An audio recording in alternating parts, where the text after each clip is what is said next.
The early 90s were full of good things. Neon wine workers glowing under shopping mall lights, cassette tapes tangled inside Walkmans, Super Nintendo controllers glued to kids' hands, and families stopping at fast food counters after school.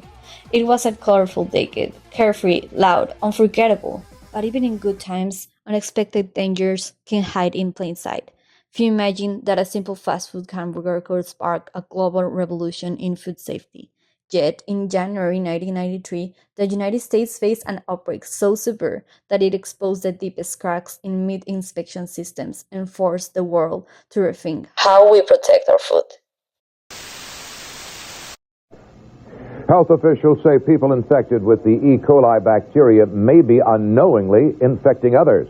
More than 150 people have become ill after eating tainted hamburger meat at Jack in the Box restaurants in Idaho and Washington state. One child has died. Steve Williams reports. Before the outbreak, food inspection in the United States relied mostly on organoleptic inspection, looking at meat, smelling it, and touching it. It worked against visible spoilage, but not against microscopic killers. Across the world, there were already signs that food safety systems were outdated. In the United Kingdom, the BCE crisis was shaking public trust. Meanwhile, in the US, the industry was slowly discussing a scientific system called HACCP. HACCP stands for Hazard Analysis and Critical Control Points. It is a systematic approach that identifies, evaluates, and controls food safety hazards. Originating in the 1960s for NASA's space program, HACCP has evolved into a mandatory requirement in the food industry worldwide. In early January 1993, Seattle hospitals report children suffering from hemolytic uremic syndrome, a dangerous condition that destroys red blood cells and damages the kidneys. Investigators traced the infections to undercooked hamburgers served in Jack in the Box. The contaminated products were regular-sized hamburger patties and jumbo patties produced by Buns Companies of California, distributed to 73 Jack in the Box locations across 4 states. More than 700 people fell ill, nearly 200 were hospitalized, and 4 children under the age of 10 died. The outbreak began before the meat ever reached the restaurant. E. coli O157H7 entered the supply chain undetected. HACCP was voluntary. Microbial testing was not routine, and the US lacked a mandatory standardized system to prevent hazards. Investigators identified 5 slaughterhouses in the US and 1 in Canada as potential sources of contamination. The trail eventually led to Buns Companies of California, the supplier of the beef patties carrying the deadly strain. What occurred was a classic case of farm-to-fork contamination.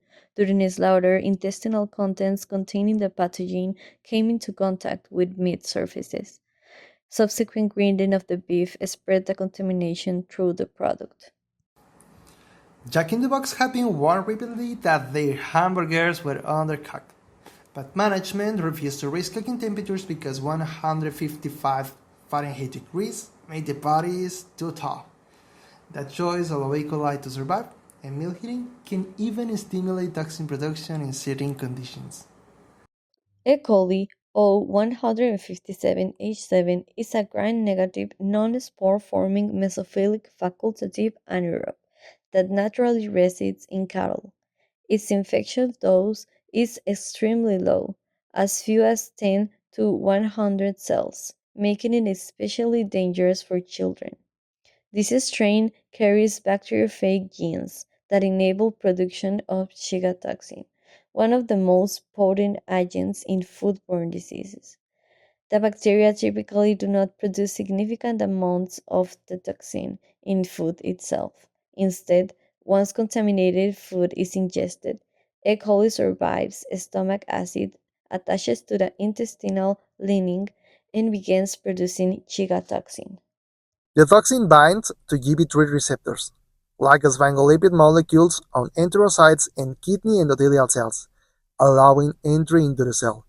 Inside, it blocks protein synthesis, triggers apoptosis, and activates coagulation, forming microthrombi in blood vessels. These clots shred red blood cells, consume platelets, and impair kidney function. Locally, this cascade causes hemorrhagic colitis, bloody diarrhea, and severe intestinal injury.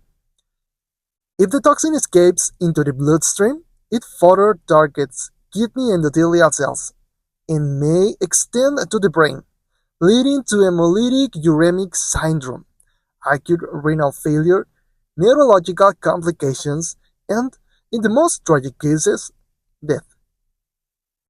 The organism thrives at 35 to 40 degrees Celsius, survives refrigeration as low as 6.5 degrees Celsius, and tolerates salt up to 6.5%.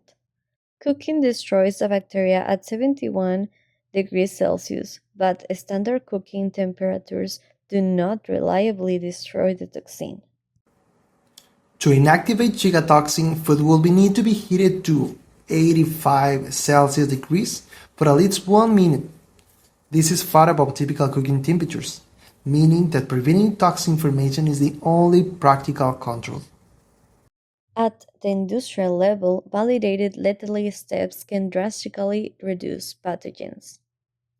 These interventions are now standard, but in 1993 they were not mandatory. Jack in the Box and Foodmaker faced the largest settlement of the time. One of the most tragic cases was that of a 9-year-old Brian Kinner. He suffered hemolytic uremic syndrome, a coma, and permanent health damage. Her case resulted in a 15.6 million settlement, the largest individual payment ever made for a foodborne illness. Public blame was assigned to Buns companies for selling contaminated meat. The verdict was clear: negligence at every level of the chain, from slaughterhouse to restaurant, turned a simple hamburger into a deadly weapon. The outbreak was severe enough to appear in President Bill Clinton's very first cabinet meeting. By mid 1993, E. coli O157H7 was declared an adulterant in ground beef. Zero fecal tolerance was enforced, and HACCP became mandatory across all federally inspected meat and poultry plants. In 1996, USDA released the Pathogen Reduction HACCP Systems Rule, the most sweeping reform in U.S. food safety history. The rule introduced mandatory HACCP microbial testing, documentation, and scientific controls. Globally, Codex Alimentarius adopted an HACCP. Retailers later pushed for third-party certification systems like GFSI, BRC, SQF, and ISO 22000. By 2001, E. coli O157H7 infections dropped 46%, achieving national public health goals years ahead of schedule. Now that we understand the biology and the systematic failures, a painful question remains. What should have been done so that no child died at Jack in the Box? The answer is clear.